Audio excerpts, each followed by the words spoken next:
ও আমার ঘুমন্ত অবস্থা ভাই আমাকে কিস করছে। আমি কিন্তু ঘুমাইছিলাম। সে কি করছে ভাই, আমার এই ঘুমের সুযোগটাই নিছে।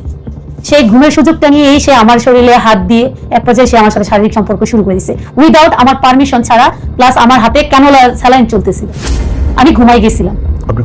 আমি হসপিটালে ছিলাম, সে আমার কাছ থেকে পারমিশনটাও নেওয়ার চেষ্টা করলো না। আপনি বললেন যে আপনি ভিডিও করে রাখছেন, এটা কি পার্সোনাল সময়ের ভিডিও? জি। ও মাই গড, এটা কখন ঘটলো? জি ভাই, এটা তখনই হয়েছে। এই কারণেই আমি এই পর্যন্ত শারীরিক সম্পর্কের মধ্যে আসছি। আমি বলবো যে ওই ছেলের থেকে দোষটা আমার বেশি ভাইয়া।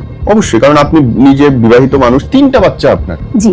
এই রেখে আপনি আরেকটা ছেলে আই লাভ ইউ বললো, সুন্দর বললো, ফোন করলো, পাগল হয়ে চলে যাবো আমি তার জন্য? এটাই ভাই আমার সবচেয়ে বড় ভুল হয়েছে, যে অন্ধবিশ্বাস করে ফেলেছিলাম। কিসের অন্ধবিশ্বাস? তিনটা বাচ্চা নিয়ে ফেললেন, এরপরে বলবেন যে না ভালোবাসা হয়নি। জি ভাইয়া, হয়নি। রিয়েলি? জি ভাইয়া। এবং সেই ভালোবাসার খোঁজে আপনি আরেকজন বিবাহিত পুরুষের আমি ওর থেকে ছোট ছোট জিনিস আশা করতাম ভাইয়া। আমি তার সাথে রাস্তায় থেকেও চলতে রাজি আছি। তাহলে মানুষটা অসঠিক কোথায়? সে তো সারাদিন কাজই করতেছে। সে কাজ করতেছে ভাইয়া, কিন্তু আমি যে একটা মেয়ে মানুষ, সে তো আমার দিকে দেখা দরকার। আপনি দেখতেছেন আপনার স্বামী কাজ করতেছে এবং উপরি ইনকামের চেষ্টা করতেছে, কারণ সারা জীবন তো সে প্রবাসে থাকবে না, সে দেশে আসবে, ব্যবসা বাণিজ্য করতে হবে, বাড়িঘর করতে হবে। সারাদিন বসে থাকে ফোনে গল্প করলে তো তার ভবিষ্যৎ হবে না। জি ভাইয়া। তাইলে তার ভুলটা কোথায়? আমার আগে বিয়ে হয়েছিল, আমার 3টা বাচ্চা আছে। তো একটা লোক আমার সাথে প্রতারণা করে আমাকে বিয়ে করে আমাকে এখন মাঝপথে রেখে চলে গেছে। সে আমাকে এখন এমন জায়গায় রেখে চলে গেছে যে আমি না আমার প্রথম সংসারে ফিরে যেতে পারবো, না তার সংসারে ফিরে যেতে পারবো। সে শুধু আমার দেহটাকে ভোগ করার জন্য আজকে আমার এই অবস্থা করে চলে গেছে। আপনার 3টা বাচ্চা, একদিনের সংসার, এই বয়সে? জি ভাইয়া, সে সবকিছুই জানতো ভাইয়া। আপনার সাথে প্রেমের সময় জানতো? জি ভাইয়া, সবকিছুই জানতো। সে আমার আগের শ্বশুর বাড়িতে পর্যন্ত গিয়েছিল ভাইয়া। আমার আম্মা মারা গেছে 2023 সালে। সে আমার আম্মার কবর পর্যন্ত জিয়ারত করতে যেত আমার সাথে। এই ট্র্যাপে পড়লেন কেমনে বলেন তো বোন? এই ট্র্যাপে ভাইয়া আমি অনেকবার এখান থেকে বের হয়ে আসতে চেয়েছিলাম। তার সাথে আমার ইন টোটালি যোগাযোগ বন্ধ হয়ে গেছিল। সে আমার ভাইয়ের বউ থেকে আমার খোঁজ খবর নিত। এই ট্র্যাপে পড়লেন কেমনে? আমি শুরু থেকে বলেন। শুরু থেকে বলতে ওর সাথে আমার 2022 সালে পরিচয়, হসপিটালে। আমার বাচ্চাগুলো অসুস্থ ছিল তখন আর কি ওর সাথে আমার পরিচয় হয়। তো তখন আমরা শুধু কথাবার্তা বলতাম। ওর এক্স ছিল, ওর ওয়াইফ থাকা সত্ত্বেও ওর এক্স ছিল, ওই এক্স এর সাথে ওর সম্পর্ক ছিল। আবার আমার সাথে মেসেজে কথা বলতো। আপনি যদি আমার মেসেজগুলো দেখেন তাহলে আপনি বিশ্বাসই করতে পারবেন না যে ও বিবাহিত বা ওর আগে কোনো সম্পর্ক আছে। ও মনে হয় যে ও একদম আমার সাথে কথা বলার জন্য পাগল হয়ে থাকতো, সে সকাল থেকে সন্ধ্যা পর্যন্ত। প্রতিদিন এসে সালাম দেওয়া, ভালো মন্দ জিজ্ঞাসা করা, আমার বাচ্চাগুলো কেমন আছে, আমার মা বাবা কেমন আছে, আমি খাইলাম কিনা। কথা না বললে সে আমাকে বারবার ফোন দিত। আমার আশেপাশে যাদেরকে চিনতো আমি ফোন না ধরলে সবাইকে ফোন দিত। আমি কেন রাগ করে আছি, আমি কেন কথা বলি না, তার কষ্ট হচ্ছে, সে মারা যাবে, এইসব কিছু। তারপর মানে একটা মেয়েকে ফাঁদে ফেলানোর জন্য যা যা করা দরকার আছে ভাইয়া সবকিছু সে করতো। তখন আপনার স্বামী কই ছিলেন? আমার স্বামী বাহিরে ছিল, বিদেশে। জি। আপনার বাচ্চা নিয়ে আপনি একা থাকেন? আমি একা থাকতাম, আমার বাবার বাসায় থাকতাম, তারপর আমি বাড়িতে চলে যাই। কোথায় বাবার বাসা? কোন জেলা? আমার বাবার বাসা উত্তরাতে। ঢাকাতেই? মানে আপনি ঢাকাতেই থাকতেন? জি। ওকে, তারপর এর সাথে দেখা হলো কোথায় প্রথম? এর সাথে দেখা হয়েছে ভাইয়া হসপিটালে। আমি প্রথমে জানতাম না যে সে বিবাহিত। সে বিবাহিত? জি। ওকে, তারপর? এর বাচ্চা যখন হয় তখন আমি জানতে পারছি, এমনকি আমি সেটা সত্যতা যাচাই করার জন্য তার বাসায় গিয়েছিলাম। ওকে। তখন দেখলাম যে তার বাচ্চা আছে, তার বউ আছে। আমার কথা হলো ভাইয়া, আমি জানি যে আমার ঘরে সুন্দরী বউ আছে, বাচ্চা আছে, তাহলে আমি তাদেরকে রেখে কেন আমি আরেকটা মেয়ের পিছনে যাব? উল্টা প্রশ্ন তো আমি আপনারে করতে পারি। আপনি একটা বিবাহিত নারী, আপনি কেন আরেকটা ছেলের পেছনে ঘুরতেছেন? আপনার কি অসুবিধা? আমার কোনো অসুবিধা ছিল না ভাইয়া। ওই যে বললাম, আমাকে বিয়ে দেওয়া হয়েছিল। দোষটা শুধু ছেলে কেন দিচ্ছেন? দোষটা তো সমান আপনারও। জি অবশ্যই। আমি বলবো যে ওই ছেলের থেকে দোষটা আমার বেশি ভাইয়া। অবশ্যই, কারণ আপনি নিজে বিবাহিত মানুষ, 3টা বাচ্চা আপনার। জি। এই রেখে আপনি আরেকটা ছেলে আই লাভ ইউ বললো, সুন্দর বললো, ফোন করলো, পাগল হয়ে চলে যাবো আমি তার জন্য? এটাই ভাই আমার সবচেয়ে বড় ভুল হয়েছে, যে অন্ধবিশ্বাস করে ফেলেছিলাম। কিসের অন্ধবিশ্বাস? যে সে আমাকে ভালোবাসে, সে আমাকে ছাড়া থাকতে পারবে না। সে থাকতে পারবে না এটা তার সমস্যা, সে ভালোবাসে এটা তার সমস্যা। আপনার সমস্যাটা কই? আমার সমস্যাটা ছিল এই যে ভাই, আমি আমার প্রথম সংসারের মধ্যে ওরকম ভালোবাসা, সম্মান, বা আমার জন্য কেউ মারা যাবে, বা আমার জন্য সে সবকিছু করতে পারবে, এইটা আমি পাইলাম না। এই জন্য আপনার জন্য জামাই মারা গেলে আপনি খুশি হইতেন যে না, আমি আমার জামাই ভালো জামাই পাইছি? না, কখনোই না। তাইলে? কখনোই না। তাইলে আর কি প্রমাণ লাগবে? আপনাকে খাওয়াচ্ছে, পড়াচ্ছে, 3টা বাচ্চা হইছে আপনার, তারপরেও জামাই ভালোবাসে না বলতে চান? বললাম তো ভাইয়া, ওর সাথে আমার বিয়েটা হয়েছে আমার ফ্যামিলিগত ভাবে। যেমনি হোক 3টা বাচ্চা নিয়ে ফেললেন, এরপরে বলবেন যে না ভালোবাসা হয়নি? জি ভাইয়া, হয়নি। রিয়েলি? জি ভাইয়া। এবং সেই ভালোবাসার খোঁজে আপনি আরেকজন বিবাহিত পুরুষের আমি ওর থেকে ছোট ছোট জিনিস আশা করতাম ভাইয়া, যেটা ও হয়তো বা ব্যস্ততার কারণে ও মানে আমার দিকে খেয়ালই করতো না। কিরকম ছোট ছোট জিনিস আশা করতেন বলেন? যেমন ভাইয়া আমাকে সময় দেওয়া। আমি অনেক সময় দেখা যেত কি ভাই, আমি শাড়ি পরে বসে থাকতাম ওর জন্য, ও ভিডিও কলে দেখবে, কথা বলবে। উনি কোথায় থাকতেন? উনি সৌদিতে। সৌদি থাকতেন। সৌদি বাংলাদেশের সময় পার্থক্য কয় ঘন্টা? 3 ঘন্টা। 3 ঘন্টা। জি ভাই। উনি কাজ থেকে ফিরতেন কয়টায়? উনি কাজ থেকে ফিরতেন ভাই, আবার কাজে চলে যেতেন। তারপরে আমি প্রথম 1-1.5 বছর ভাই আমাদের খুব ভালো ছিল। এটা বলেন, মানে উনি একটা কাজ থেকে ফিরে আরেকটা কাজ করতেন? জি। মানে উনি একাধিক কাজ করতেন? একাধিক বলতে উনি শখে আর কি কাজ করতো, মানে গাড়িটা উনি ওনার শখে বসত চালাতো। বাকি ওনার জব ছিল আপনার 8 ঘন্টার মতন। কিন্তু বাকি 6 ঘন্টা উনি কাজ করতেন নিজের জন্য? নিজের জন্য। এবং ওই টাকাটা উনি কি করতেন? উনি নিজের জন্য রেখে দিতেন। ওটা সংসারে লাগাতেন না? না, সংসারে শুধু উনি একটা অ্যামাউন্ট ফিক্সড করে দিয়েছিল আমার জন্য, সেই 10,000 টাকা, 10,500 টাকা আর কি। আর বাকি টাকা বাকি টাকা সে জমিয়ে রাখতো না জুয়া খেলতো? না না না, সে জমিয়ে রাখতো। এখন আমি ভাইয়া তো বলতে পারবো না সে বাহিরে কি করে, সে কি করছে না করছে। আমি কখনো ভাই, আমি এমন একটা আপনি বলতে পারেন যে আমি তো কখনো তাকে জিজ্ঞাসা করিনি যে আপনার বেতন কত। কেন করেন নাই? আমি ভাইয়া এরকম ফ্রিডমটা দিয়ে রাখছিলাম তাকে। কারণ আমি মনে করি কাবিন আমাকে ভাত খাওয়াবে না। আমি মনে করি মানুষটা যদি সঠিক হয় ভাইয়া, আমি তার সাথে রাস্তায় থেকেও চলতে রাজি আছি। তাহলে মানুষটা অসঠিক কোথায়? সে তো সারাদিন কাজই করতেছে। সে কাজ করতেছে ভাইয়া, কিন্তু আমি যে একটা মেয়ে মানুষ, সেটা আমার দিকে দেখা দরকার। আপনি দেখতেছেন আপনার স্বামী কাজ করতেছে এবং উপরি ইনকামের চেষ্টা করতেছে, কারণ সারা জীবন তো সে প্রবাসে থাকবে না, সে দেশে আসবে, ব্যবসা বাণিজ্য করতে হবে, বাড়িঘর করতে হবে। সারাদিন বসে থাকে ফোনে গল্প করলে তো তার ভবিষ্যৎ হবে না। জি ভাইয়া। তাহলে তার ভুলটা কোথায়? না ভাইয়া, তার এখানে কোনো ভুল নাই। আপনি তো শুরুতে বললেন যে আপনি তার কাছে ছোট ছোট জিনিস চাইছেন, আপনি পান নাই। এবং পান নাই কেন সেটার ব্যাখ্যা আপনি আমাকে দিলেন, যে সে একটা কাজ থেকে আরেকটা কাজে গেল, কাজে যায়, পরিশ্রম করে। তাহলে সে বেকার যুবকদের মতো, বাউন্ডারি মানুষদের মতো সময় আপনাকে কেমনে দিবে? এটাই ভাই, একটা নারীর মানুষ তো এই জন্য মানে ওই জিনিসগুলোর প্রতি ভাই আটকে যায়। আর আজকে ওই আটকে যাওয়ার কারণ থেকে ভাই এত বড় ভুলটা আমার হয়ে গেছে। আপনার কাছে এটা মনে হতো না যে আমার জামাই তো পরিশ্রমই করে, আমাকে হয়তো একটু সময় এখন কম দিচ্ছে, কিন্তু আমাদের ফিউচারের জন্য তো কাজ করতেছে, এটা মনে হতো না? হ্যাঁ ভাই, আমার প্রথম দিক দিয়ে আমার অনেক মনে হতো। যখন বাড়িতে আসতো তখন ভাই ওর মানে অন্য মানুষদের কথা শুনে বেশি। ওকে যদি বলে যে তোমার বউ ওকে বাজারে দেখছি, তো সে মনে করতো আমার বউ বাজারেই গেছে। সে আমারটা কখনোই শুনতে চাইতো না ভাইয়া। এরকম করতে করতে আমাদের মধ্যে গ্যাপ চলে আসে, যে আমার কথা হলো আমারটা তো আগে শুনবে যে আমি কোথায় গেছি। কিন্তু উনি বউকে কেন বিশ্বাস করতেন না? তার রেজাল্ট তো দেখাই গেল যে বউ বিশ্বস্ত না। জি। উনি তো ভুল সিদ্ধান্ত নেন নাই। উনি যে শুরু থেকে আপনাকে অবিশ্বাস করে, সে তো বুঝেই করে, এবং তার রেজাল্ট তো আপনি এখন নিজে। জি ভাইয়া। তাহলে ওনার দোষটা কই এখানটায়? ওনার দোষ ছিল না ভাইয়া, কিন্তু আমি কেন খুঁটায় খুঁটায় প্রশ্ন করতেছি আপনি বুঝতে পারছেন? কারণ এই পরিস্থিতিগুলো আমি আপনি যে কোনো মোমেন্টে পড়তে পারি, একটা সাধারণ মানুষ যে কেউ পড়তে পারে। তার এই প্রশ্নগুলোর উত্তর থাকা দরকার। জি ভাইয়া। তারপর বলেন, তার সাথে দেখা হলো হচ্ছে আপনার হসপিটালে? জি। হসপিটালে দেখা হলো কেন? হসপিটালে দেখা হয়েছে তখন ভাই আমার বাচ্চাগুলো অসুস্থ ছিল। আপনার বাচ্চাগুলো অসুস্থ ছিল, বা আপনি বেবি নিয়ে হসপিটালে গেছেন, সে আসছে দেখতে? জি। ওকে, তার সঙ্গে ইন্টিমেট হওয়া শুরু হলো কখন থেকে বলুন? এটা হয়েছে ভাইয়া 22 সাল থেকে 23 সালের মাঝামাঝি পর্যন্ত আমাদের ওরকম শুধু নরমালি কথা দেখাই হইতো। কিন্তু তার মেসেজ গুলো দেখলে আপনি কখনোই বলতে পারবেন না যে তার বউ আছে, বাচ্চা আছে। মানে তার এক কথা হলো সব ইন্টেনশন এমনও হয়েছে সে রাত জেগে জেগে আমার সাথে কথা বলতো। ওকে। আমি কি খাইলাম, আমার কি পছন্দ, আমার কোথায় যাওয়ার ইচ্ছা, আমার হবি কি। মানে একটা মানুষকে তার প্রেমে ফলানোর জন্য যা যা করা দরকার সে সবকিছুই করতো। মানে একদম তার মধ্যে কোনো খোঁজই ছিল না ভাইয়া। কি করতে একটু বলেন, মানুষ জানুক।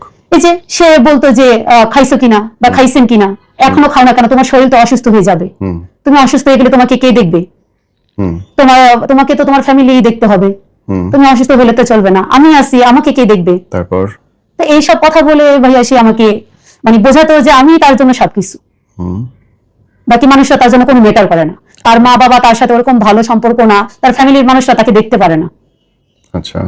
সে খুব কষ্টতে আছে, এমনকি তার ফ্যামিলির কেউ তাকে বোঝার চেষ্টা করে না, শুধু একমাত্র আমি বাদে।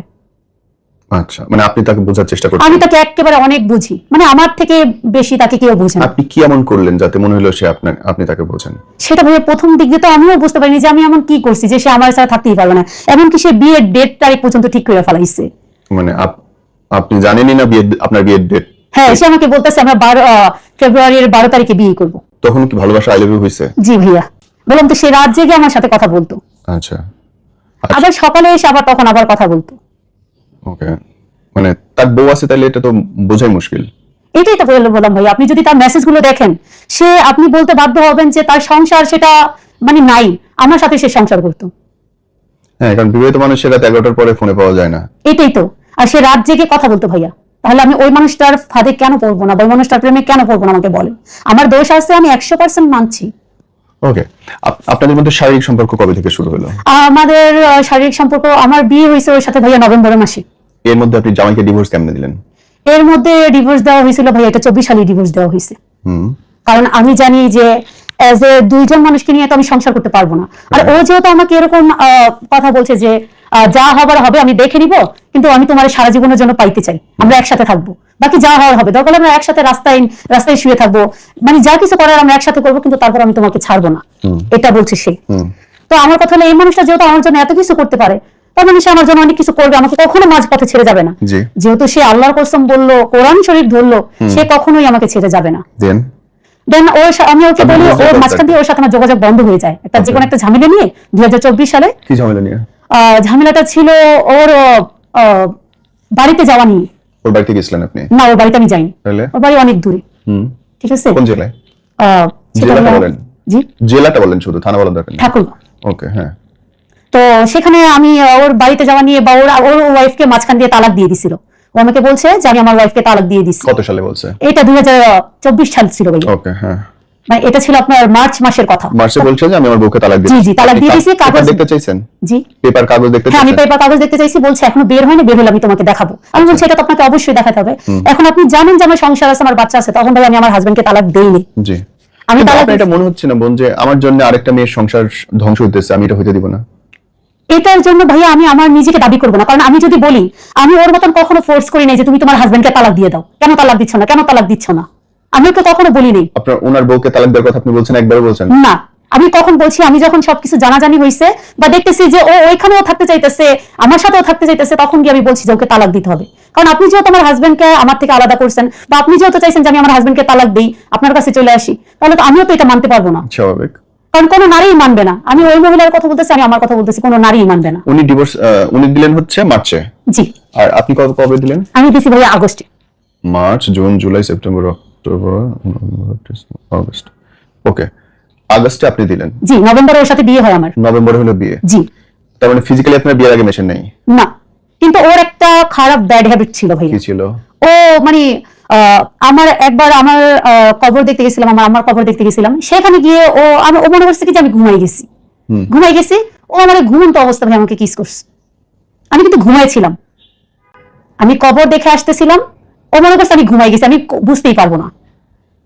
এটা ছিল বিয়ের আগে। ঠিক আছে, আমি কখনো ওর হাতটা ধরে বলতে পারবো না যে আমি ওর হাত ধরছি বিয়ের আগে, কারণ আমি চাই না, আমি এটা কখনোই চাইবো না। আমি চাই যে তোমার সাথে আমার যা হবে বৈধভাবে হবে, আমি তোমার সাথে কোনো অবৈধভাবে কোনো কিছুই করবো না। তো সেইটার ভাইয়া আমার বললাম তো, আমার সরলতার সুযোগ নিচ্ছে সে, যে বুঝতে পারছে যে আমি কিছুই করবো না, তার প্রতি আমি অনেক উদারতা, কারণ যে ভালোবাসার জন্য আমি আমার প্রথম জায়গাটা ছেড়ে দিয়ে আসছি, এখন ওর যেহেতু আমাকে ভালোবাসা দেখাইছে, আমি ওর জন্য একদম সবকিছু করতে পারবো। আর আমি করছিও ভাইয়া, ওর জন্য এমন কিছু নাই যে আমি করিনি, অনেক কিছু করছি। কি কি করছেন সেটা আমি আসবো, আগে বিয়ের স্টোরিটা বলেন। তো ওর সাথে আমার বিয়ে হয় নভেম্বরে। এই যে ডিভোর্সটা দিচ্ছেন, আপনার হাজবেন্ড জিজ্ঞেস করলো না বা মানুষের কাছে বলা লাগলো না যে কেন আমি ডিভোর্সটা দিচ্ছি? এটা ভাইয়া ও জানতে পারছে যে আপনাদের রিলেশন হয়েছে? জি। ওকে, জি ভাই, এটা ও জানতে পারছে, কারণ এটা এখন একটা পুরুষ কখনোই চাইবে না যে আমার স্ত্রী যখন আরেকজনের সাথে তার সবকিছু এ টু জেড হবে, সে আরেকজনের সাথে রিলেশনে থাকবে। কোন হাজবেন্ড কোন ওয়াইফ মেনে নেবে না? না ভাই, এটা ভুল বলতেছেন। এটা আমি বিশ্বাস করি না, আগে বিশ্বাস করতাম কিন্তু এখন বিশ্বাস করি না। কারণ যেই মহিলা দেখতেছে তার হাজবেন্ড আপনার কোরআন শরীফ ধরে তালাক দিছে, এখন আমি লিখিত ভাবে দিই, সেটা হলো ভাইয়া সামাজিক ভাবে, কিন্তু আমি মুখ দিয়ে যখন তালাক বললাম, কোনো দাম নেই, সেটার কোনো আছে? সেটা জানার পরেও তারা সংসার করতেছে, ওইটার কোনো দাম নেই। মুখের কথাই তো বিয়ে হয় না বাংলাদেশে, বিয়ে হয় কাগজে। হ্যাঁ, সো মুখের কথায় তালাক হয় না বাংলাদেশে। কিন্তু ভাইয়া ইসলাম বলতে একটা কথা, ইসলামে অনেক কিছু আছে যেটা নাজায়েজ। ইসলামে হলে আপনার হাজবেন্ড আরো 4 খান বিয়ে করতে পারবে, আপনি একটা শব্দ করার অধিকার রাখেন না। কিন্তু অর্ধেক ইসলাম মানবেন, অর্ধেক ইসলাম মানবেন না, তা হইতে পারবে না। জি জি জি ভাইয়া, সো আমার যেটুকু সুবিধা আমি শুধু সেটুকু মানবো, এটা ভন্ডামি। হ্যাঁ, এনে পরটু কোশ্চেন, বিয়ে হইলো হচ্ছে নভেম্বরে? জি ভাইয়া। হ্যাঁ, তো নভেম্বরে বিয়ে হওয়ার পরে তার সাথে আমি কোনো শারীরিক সম্পর্কে যাইনি। কেন? কারণ আমি তখনও আমার তার প্রতি, ঠিক আছে, তাকে আমি বিশ্বাস করতেছিলাম, কিন্তু আমি বিয়ে করে ফেলেছেন মনে হচ্ছিল, কারণ সে বিয়ের মধ্যে এখানে একটু ঘাটতি রাখছে। সে আমাকে কুমারী দাবি করছে এবং নিজেকেও কুমার দাবি করছে। সেও বিবাহিত না, আমিও বিবাহিত না। আমি তাকে প্রথমেই বলে রাখছিলাম যে আপনি কাজের কাছে গিয়ে সবকিছু সত্যি বলবেন, কারণ আপনি খুব ভালো করে জানেন আমি কিন্তু আপনার কাছ থেকে কোনো কিছু লুকাইনি। ওর সাথে ভাই আমার বাচ্চাদেরও ছবি আছে। ওর ফ্যামিলি মনে করে যে আমি ওকে ঠকাইছি, ও জানতোই না যে আমার বিয়ে করছে, আমার বাচ্চা আছে। আসলে সত্যি কথা, আমার ফ্যামিলি সবাই জানতো। তারপরে বলেন, বিয়ের মধ্যে এখানে মেক শিওর করছে যে ও বিবাহিত না, আমিও বিবাহিত না। আমি ওকে বললাম যে আপনি কাজের কাছে গিয়ে সম্পূর্ণ সব সত্যি কথা বলবেন, সে যদি বলে যে বিয়ে হবে তো হবে, আর যদি না হয় তো হবে না। এর জন্য ভাই আমি ওকে 5 দিন সময় দিচ্ছি যে আপনি চিন্তা ভাবনা করেন, কারণ আপনি কোনো মানুষকে মাঝপথে আইন না, তার সবকিছু শেষ করে আপনি যাইতে পারবেন না। সে আমাকে বলছে আমি চিন্তা ভাবনা করছি, তোমাকে আমি হারাইতে চাই না, আমরা বিয়ে করবো, পরেরটা যা হোক দেখা যাবে, তুমি আমি যদি ঠিক থাকি তাহলে আমাদের মানে দুনিয়া কেউ আলাদা করতে পারবে না। তাহলে আমি মনে করি ভাই একটা মেয়ে মানুষের জন্য আর কিছু বলার নেই এখানে, যেহেতু তার পার্টনারটা তার জন্য দুনিয়ার সাথে ফাইট করতে চাইতেছে। তো ঠিক আছে, সে এক কাজীর সাথে কথা বলো, কাজী জানার পর বলতেছে এরকম ভাবে তো বিয়ে হয় না, যদি হয় আপনার কাবিন দিতে হবে 5 লাখ টাকা। সে তখন রাজি হয় না, কারণ 5 লাখ টাকা তো অনেক একটা অ্যামাউন্ট। আর আমার কথা হলো, আমার ইন্টেনশন হলো অন্যদিকে, আমি তো 5 লাখ টাকা দিয়ে যাবো না। তো সে কি করলো, ওই কাজী থেকে বাদ দিয়ে অন্য কাজীর কাছে গেল, অন্য কাজীর সাথে কথা বলছে। তখন কাবিন ছিল 2 লাখ টাকা। আমাকে ওই কাজীকে বলছে যে আপনারা বিবাহিত কিনা, ওনাকে বলছে যে এখানে যদি আমরা বলি যে আমরা বিবাহিত তাহলে আমাদের বিয়ে হবে না, তাহলে তোমাকে বলতে হবে অবিবাহিত, আমাকেও বলতে হবে অবিবাহিত। তো আচ্ছা ঠিক আছে, আপনি এটা বলতেছেন, কিন্তু আপনার এটা পরবর্তীতে কিন্তু আপনার ঠিক করে নিতে হবে, আমরা আবার বিয়ে করবো, তখন কিন্তু আপনি আপনার ঝামেলা শেষ করতে হবে, আমি আমার ঝামেলা তো শেষ হয়েছি। ঠিক আছে, তো এই কথা বলার পরে আমরা যাই, কারণ আমাদের কথা হলো আমরা আগে বিয়েটা করি, তারপরে যা হওয়ার দরকার আমরা এটা যদি ঠিক করা লাগে আমরা করে নিব। আগে আমাদের দুজন মানে আমাদের কথা হলো, আমাদের লক্ষ্যটা হলো আমরা দুজন দুজনকে পাইতে হবে, একসাথে থাকার জন্য লড়াই তো করতেই হবে। তো এটার পরে আমরা গেলাম, সেখানে গিয়ে কাজের কাছে, তখন কাবিন ছিল 2 লাখ, এরপরে কাবিন চলে আসছে 1 লাখ। সে বলতেছে আমি 2 লাখ দিব না, আমি 1 লাখ টাকা দিব। তো আমি তখন কোনো কিছু বললাম না, কিন্তু আমার একটু খারাপ লাগছে যখন সে আমার এখানে বলতেছে যে সেও বিবাহিত না, আমিও বিবাহিত না। এগুলো যখন লেখা ছিল তখন আমাকে কাজী যখন জিজ্ঞাসা করছিল তখন আমি বলছি যে হ্যাঁ আমি বিবাহিত না। সে এখানের মধ্যে একটা প্রতারণা করছে। তারপরে থেকে যখন সে ভাইয়া 1 লাখ টাকা কাবিন দিল, আমার মাথার মধ্যে এটা একটু বানিয়ে আসছে যে সে যে তোমাকে এখানে 1 লাখ টাকা দিয়েছে, তার মানে সে আমার সাথে প্রতারণা করতে পারে, অবশ্যই করতে পারে, নয়তো সে 1 লাখ টাকা কাবিন কখনোই দিত না। কারণ 1 লাখ টাকা আমি কোথা থেকে যদি লোন বা কিস্তি তুলে আমি অনায়াসে দিয়ে দিতে পারবো। বা এখন যে আইনটা হয়েছে, আমি যেটা জানলাম যে কিস্তিতেও নাকি বউয়ের কাবিনে টাকা দিয়ে দেওয়া যায়। সঠিক। আর আমার কথা হলো ভাই আমি কাবিন নিয়ে কখনোই পড়ে থাকবো না, কারণ যে মানুষটাকে আমি মন থেকে ভালোবাসি, যার জন্য আমি এত কিছু করে চলে আসছি, সে যদি না থাকে আমি তার কাবিন 1 লাখ টাকা দিয়ে কত বছর চলতে পারবো? তো আমি এটা বললাম যে ঠিক আছে, কাবিন আমার কাছে ম্যাটার করে না, আপনি ঠিক থাকলে তো সব ঠিক। কারণ আমি যেহেতু আমার সবকিছু ছেড়ে দিয়ে আসছি, আমার রেপুটেশন, আমার মা বাবা ভাই বোন, আমি সবকিছু ইয়ে করে চলে আসছি আপনার জন্য। কিন্তু আমার একটাই কথা, আপনি আমাকে ঠকাতে পারবেন না, কারণ আপনি জানেন যে আমার মা নেই। তো সে আমার বললো আমি কখনোই তোমাকে ঠকাবো না, আমি জান দিয়ে দিব, তারপর আমি তোমাকে কখনোই ঠকাবো না। আমি ওর থেকে যতবার আলাদা হইতে চাইছি ততবারই আমার সাথে এরকম করছি। এমনকি ভাইয়া ওর সাথে আমার 4 মাস যোগাযোগ রাখি নাই।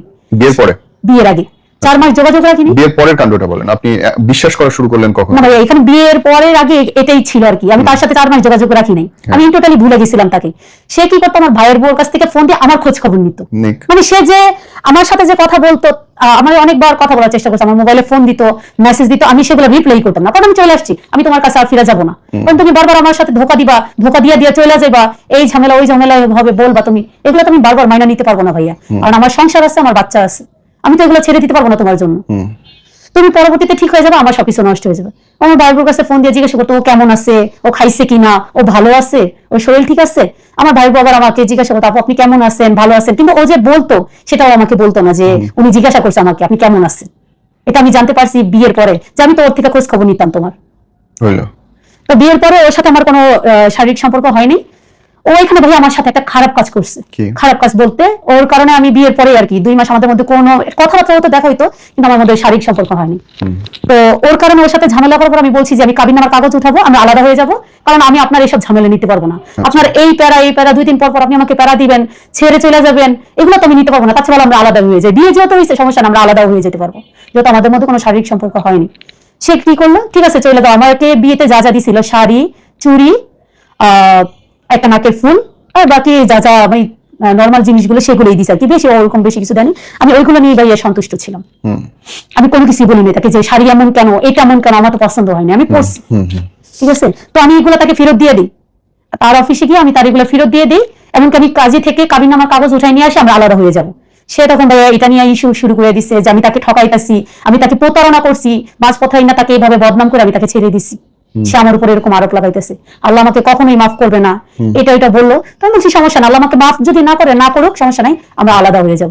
তো ওর সাথে কথা এগুলো কাটাকাটি হওয়ার পরে, এটা হলো ডিসেম্বরের 31 তারিখে রাতের কথা, আমি 40টার মতন ঘুমের ওষুধ খাই। বাসায় খাবার ছিল না? বাসায় খাবার ছিল, কিন্তু আমি কোনো খাবার খাইনি, আমি কান্নাকাটি করি। ওষুধ কেন খেলেন?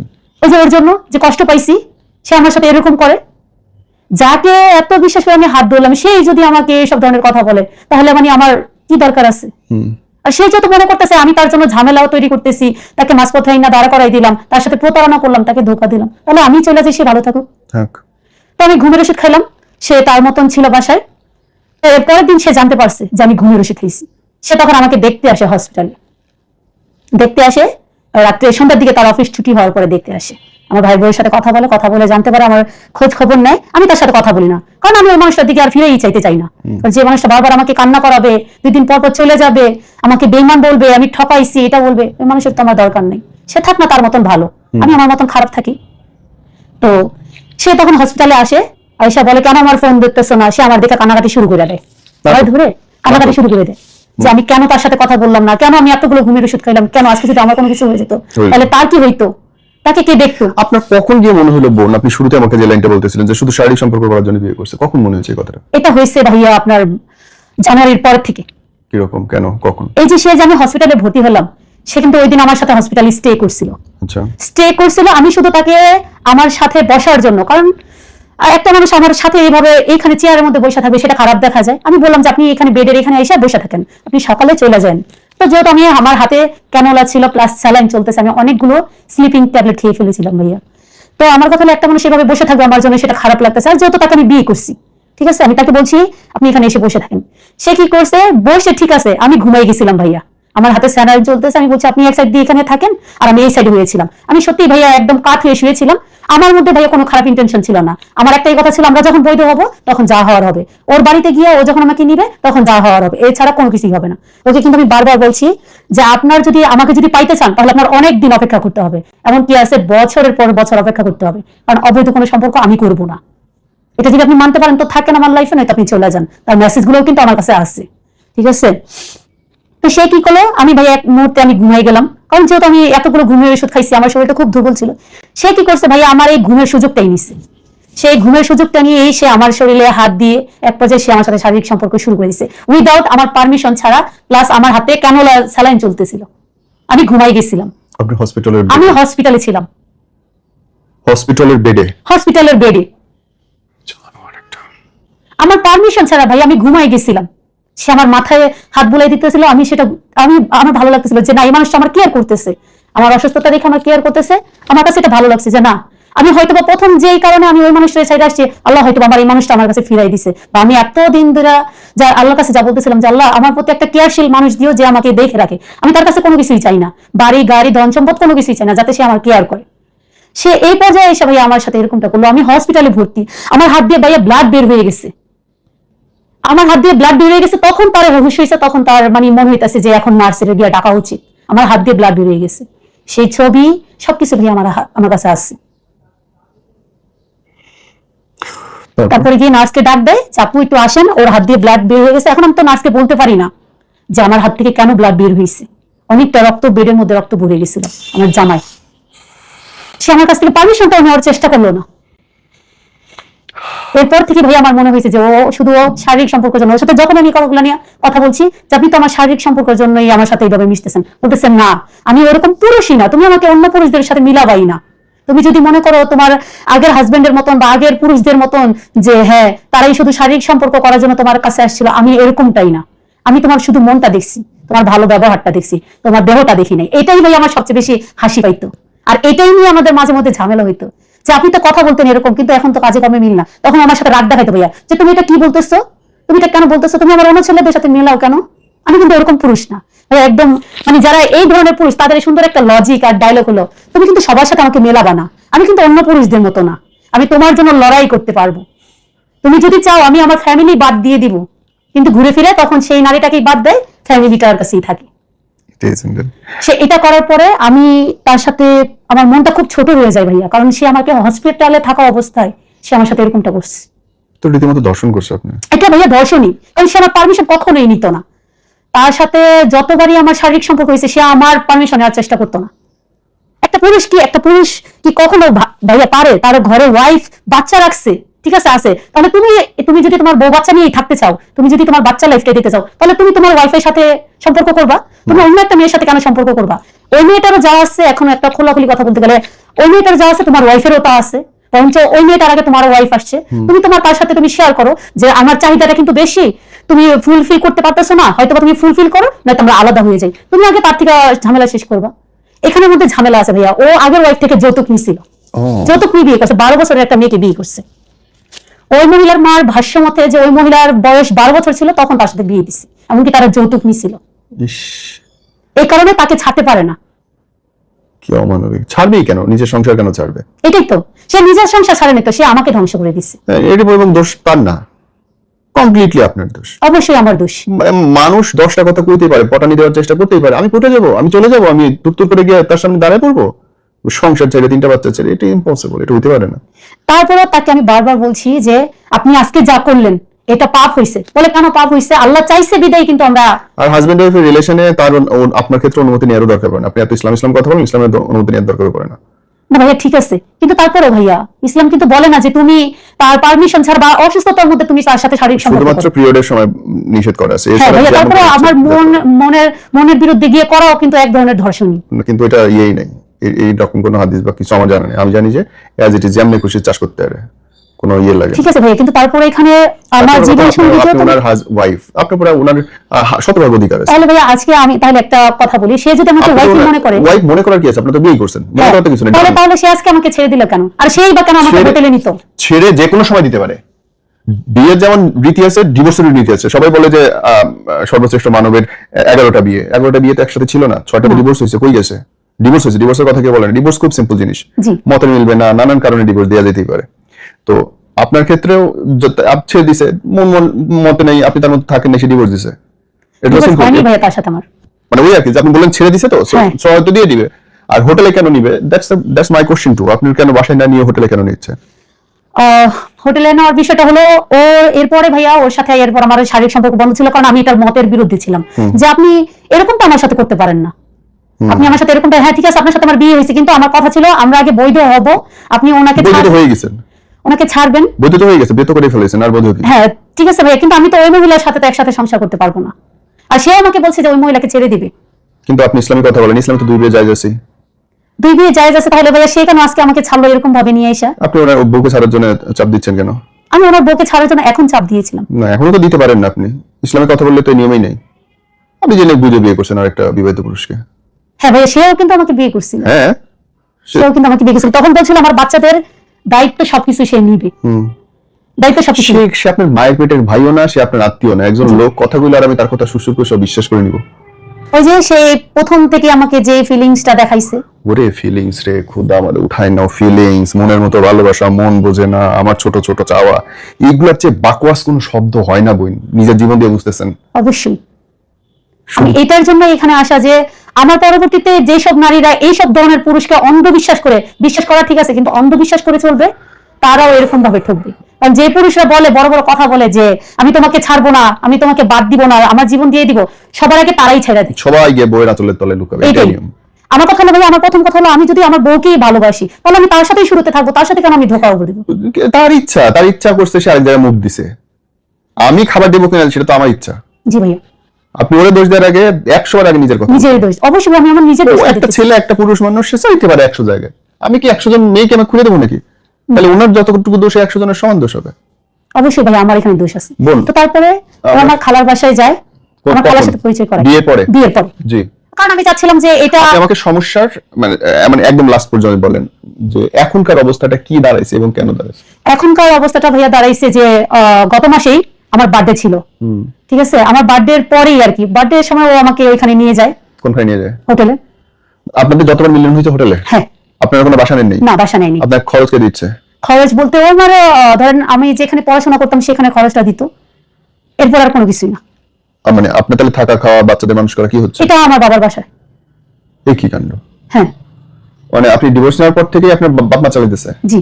এরকম কথা বললাম তো ভাই, আমি ওই পর্যায়ে থাইকাও তার সাথে আমি এই পর্যন্ত আসছি। ও মাই গড! আমার ভাই কিন্তু ওকে দেখছিল, ওকে মারছিল পর্যন্ত, ওরা বলছিল যে সরে যাওয়ার জন্য, কিন্তু তারপরেও ভাইয়া ও তখন সরে যায়নি। অনেক শেষ করতে বলবে কেন? দোষ তো আমার পক্ষের। আমি আমার বউ বা আমার হাজবেন্ড বা আমার বোনের সাথে প্রেম করলে আমি ওই লোকটা তো করবো না, আমার বোনটা বুঝবো। ওরা কেন আমি মারতে যাবো? ওকে, ওর বাইরের লোক বুঝাবে আপনারে, ওরা তো বোঝানোর কিছু নেই। না ভাই, ওকে ওইখানে বোঝাইছে বা ওকে বলছে যে তুমি সরে যাও। বুঝাইনোরই বিপক্ষে আমি। ওরা কেন বুঝাবে? বুঝাবে আপনার ভাই আপনার বুঝাবে, ওরা কেন বুঝাবে? তো ওকে বোঝানোর পরে ভাই ওকে ছেড়ে দিচ্ছে যে ভাই তুমি আর আইসো না, ওর ফ্যামিলি আছে, ওর বাচ্চা আছে, ও তোমার ওর মতন থাকবে, ওকে আমরা দেখবো, তুমি তোমার মতন থাকো।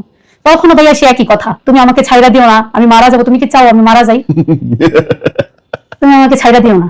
ওরে করে না আরে সে ভাইয়া মানে রীতিমতো ব্ল্যাকমেল, একদমই ব্ল্যাকমেল। তুমি আমার যদি ছেড়ে দাও আমি এখনই বিষ খেয়ে মারা যাবো, তুমি যদি আমাকে ছেড়ে দাও আমি ট্রেনের তলে পড়ে যাবো। আমার কি আমি অনেক সময় বলছি যে হ্যাঁ আপনি আলাদা হয়ে যান, আপনি আপনার মতন চলে যান, আমি আমার মতন চলে আসি, কারণ এরকম ভাবে হয় না। কারণ আপনি আমার ওইখানে নিয়ে যেতেছেন, আমার লাইফে কিন্তু কখনো আমি ওই জায়গায় পা রাখি নাই, আজকে আমি আপনার কারণে ওই জায়গায় পা রাখছি।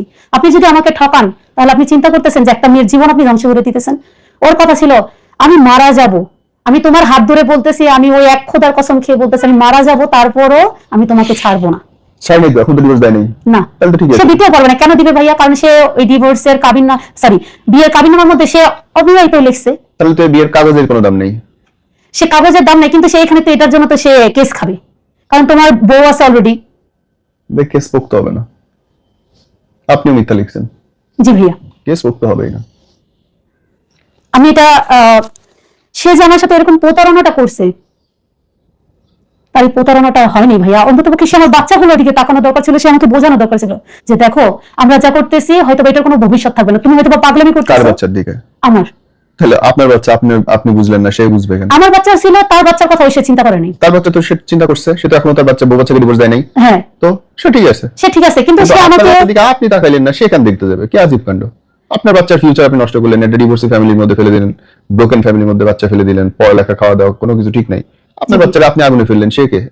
সে পানি ঢালার কে? সে সবসময় বলতো যে আমি ওদের বাবার থেকেও বেশি ভালোবাসা দেখাবো।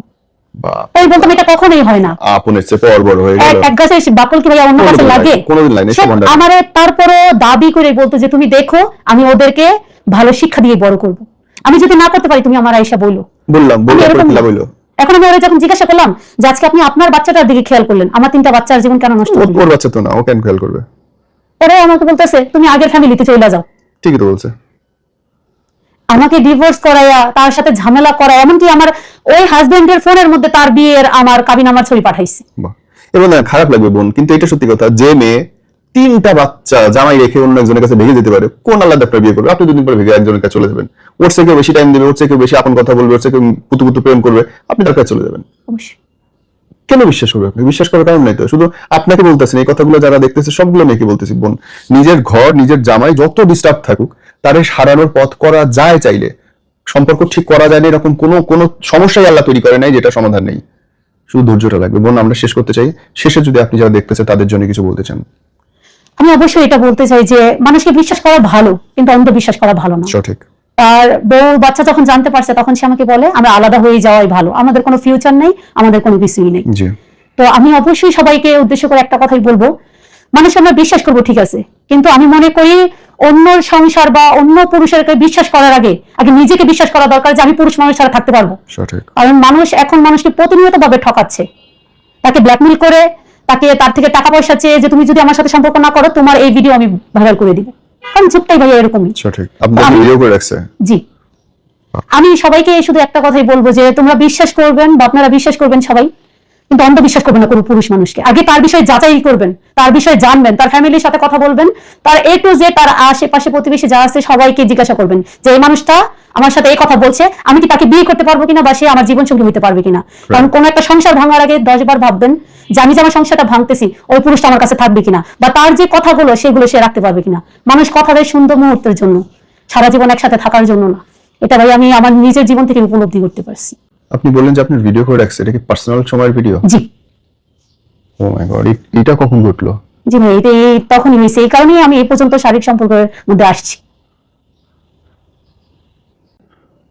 মানে ওই যেদিন সেন্সলেস ছিলেন সেদিনে? না, এরপরে। আপনার সম্মতিতে ভিডিও করছে? জি না ভাইয়া, আমার সম্মতি নিয়ে না। তাইলে? আমি জানতামই না সে যে ভিডিও করছে। কেমনে করলো? আমি ভাইয়া আসলেই জানি না। গোপন ক্যামেরা করছে? জি। গোপন ক্যামেরায়? আমি ভাইয়া সেটা বলতেই পারবো না, আমি যখন দেখছি তখন অবাক হয়ে গেছি। আপনি অ্যাঙ্গেল দেখে বোঝেন না যে এই জায়গাটা এইটা ছিল ওই ঘরের? অন্ধকার ছিল ভাইয়া, শুধু একটু একটু লাইট দিয়ে দেখা যাচ্ছিল। সে যে আমাকে কিস করতেছে, আমি তার সাথে যে ছিলাম। ও মাই গড। মানে আপনাদের হাজবেন্ড ওয়াইফের পুরো সময়টা ভিডিও করছে সে, মিলিত হওয়ার পুরো সময়টা ভিডিও করেনি, কিছু জিনিসগুলো সে মানে কিছু জিনিস আপনারা দেখাইছে? জি। আমি তো করছে পুরো। কেন যাবে একটা মেয়ে আরেকটা পুরুষের কাছে এইভাবে? যে তুমি প্রথম দিক দিয়ে মানে একটা ভিডিও করছেন, আরো করছে? আমাকে শুধু একটাই দেখাইছে, মানে আরো আছে? ও মাই গড। সে আমাকে বলতো কি আমার ওয়াইফ আমাকে এরকম ভাবে দিতে পারে না, জি ভাইয়া, হাস্যকর বিষয় আপনি জানেন, আমি যে একটা পুরুষ মানুষ, আমার যে চাহিদাটা আমার ওয়াইফ সেটা ফুলফিল করতে পারে না, তুমি ফুলফিল করছো, তুমি পারছো, আমি তোমার উপরে সন্তুষ্ট। এগুলো সবকিছু আমার কাছে আছে ভাইয়া, প্রমাণ। চিন্তা করছেন, সে আমাকে জিগায় সে ভালো নাকি আমার আগের হাজবেন্ড ভালো ছিল, মানে ওইসবের ক্ষেত্রে কে বেস্ট ছিল আর কি। আসলেই সে যেভাবে চাইতো তার ওয়াইফ সেভাবে পারতো না, এই কারণে তাদের মধ্যে মনমালিন্য। সে আরো কয়েকটা মেয়ের সাথে রিলেশন ছিল তার ওয়াইফ থাকা অবস্থায়, আমি শুধু একা ছিলাম না, আরো কয়েকটা মেয়ে ছিল। আর এসে বলতো অন্য পুরুষদের মতন আমি না, আমাকে কখন অন্য পুরুষদের সাথে মিলাবা না, তুমি যদি চলেও যাও আমাকে ধোকা দিয়া, দরকার হলে তোমাকে মার্ডার করবো, তোমার ফ্যামিলির মানুষদেরকে মার্ডার করে ফেলাবো। মানে কি কথা দেখছেন, আমাকে পাওয়ার জন্য সে আমার ফ্যামিলির মানুষকে মার্ডার করতেছে। সিনেমা দেখে বেশি বেশি, মানে কি যে ডায়লগ গুলো, কি যে কথাগুলো ছিল। আমি সবচেয়ে বেশি অবাক হয়েছি কখন গিয়া, যখন সে আমাকে এই কথাগুলো বললো যে আমার ওয়াইফের কাছ থেকে আমি যতটুকু আশা করছিলাম ও আমাকে দিতে পারে না, মানে এরপরের বেশি করতে গেলে ও কানাকাটি করতো, এরকম করতো, মানে ও দিতে চাইতো না এটা সেটা, এজন্য আমার ওর সাথে বনে না। আবার বলতো যে আমি কোরআন শরীফ কসম খেয়ে বলতেছি, আমার বাচ্চার কসম খেয়ে বলতেছি, আমি নভেম্বরের পর থেকে আমি ওই মহিলার হাত পর্যন্ত ধরি না, অথচ ওই মহিলার কাছে গিয়ে আমার কথা বলে যে আমি কোরআন শরীফ ধরে বলতেছি ওই মহিলার সাথে আমি যোগাযোগ রাখবো না। সে এদিক দিয়েও ভালো রাখছে, সে এদিক দিয়েও ভালো রাখছে। ধর্মগ্রন্থ ছুঁয়ে মানুষ সবচেয়ে বেশি মিথ্যা বলে। এনিওয়ে, পুরোটা বুঝতে পারছি বোন, আমি দোয়া করি আল্লাহ আপনাকে এই বিপদ থেকে উদ্ধার করুক, জীবন ঠিক করে দিক। তার চিকিৎসা, তার খাবার দাবার যা কিছু আছে ভাইয়া, আমি সবকিছু দেখতাম। টাকা পয়সা আপনি দিচ্ছেন? অবশ্যই দিতাম। আপনি করতে পারতেন? আমি কোথেকে বাড়া দিতে বলতে আমার গয়না ছিল ভাই, আমি সেগুলো বিক্রি গয়না করছি। কে দিছিল? ওকে একবার দিছিলাম 25,000-এর মতন। গয়না কে দিছিল আপনারে? ওইগুলো ছিল আমার মা দিছিল আমাকে। শুধু মা দিছিল না জামাই দিছিল? না, জামাই শুধু পাবিন দিয়েছিল ভাইয়া। মানে মার দিয়ে গয়নাগুলো বেচে? জি জি জি, মায়ের ছিল, আমিও কিছু করছিলাম। আপনি করতে করছেন? আমি জমায় করছি। কি কাজ করতেন আপনি তখন? আমি তখন কোনো কিছু করতাম না, যে আমার ঈদের সময় আসলে জামা কাপড়ের জন্য টাকা দিত। মানে জামাইয়ের টাকা আপনি বয়ফ্রেন্ডের উপর? জামার টাকা ছিল, প্লাস আমার বাবা মা, আমার মা দিত আমাকে বেশি। বুঝছি, কিন্তু আমার টাকা যদি থাকে জামার টাকা, আমার লাইফটা মানে একটু নরবর হয়ে গেছে। আর বিষয়টা জানার পর থেকে ভাইয়া আমার বাবা আমার থেকে মুখ ফিরিয়ে নিছে। স্বাভাবিক। আমার ভাইদের কাছে আমি চরিত্রহীন হয়ে গেছি, আমার ফ্যামিলির মানুষদের কাছে আমি খারাপ হয়ে গেছি। স্বাভাবিক। আপনি জামাইকে আরেকটা বিয়ে করে ফেলছে এখন? ও মেয়ে দেখতেছে, বলতেছে বিয়ে করবে। আমি ওকে ভাইয়া কোনো দিন সুবিধা দিই না, আমি এই জন্য ওকে আরো আগে ছাইড়া, ওই জন্য ওর থেকে সরে আসছি। আমি চাই ও আমার থেকে বেটার একটা মেয়ে পাক, আমার থেকে শতগুণে ভালো মেয়ে পাক। 3টা বাচ্চা এতিম হয়ে গেল জানেন। আমার খুব বলতে ইচ্ছা করতেছে আপনার জামাই যদি ফেরত নিত তাহলে এই সম্পর্ক যাওয়া উচিত। তাহলে ভাই আমার এটা আবারও তাহলে ওকে আমার ঠকানো হইতেছে। কাকে? আমার প্রথম জনকে, কারণ আমি তো গেছি, সে তো যায়নি, আমি গেছি। দেখেন, আমার কাছে লাগে যে সম্পর্কে মানুষ ভুল করবেই, অবশ্যই ভাইয়া, মাফ করতে পারাটা ভালোবাসা। এটাই ভাইয়া আমি ওকে বলছিলাম। আপনাদের হাজবেন্ড ওয়াইফের শরীর, মন, আকাঙ্ক্ষার চেয়ে 3টা বাচ্চার ভবিষ্যৎ বড়। আমি ওকে বলছিলাম ভাইয়া, আপনারা আলাদা রুমে থাকতে পারবেন সারা বছর, কিন্তু 3টা বাচ্চার বাপের নাম, মায়ের নাম, মা বাপকে একসাথে দেখতে পারা বিরাট ব্যাপার। আমি ওকে বলছিলাম ভাইয়া যে আপনি সবকিছু জানার পরে এখন আপনি কার থেকে কি শুনছেন না শুনছেন আমি জানি না। হাজবেন্ডের সাথে কথা কোন, সে যদি মাফ করে। আমি বলছি ভাইয়া, আমি জিজ্ঞাসা করছি তাকে আপনি কি সংসার করতে চান, ও বলতেছে আমি আরেকজনের বউর সাথে কেন সংসার করব। বলেন যে আমি ছাইড়ে আসবো, আমার ভুল হয়েছে। আমি বলছি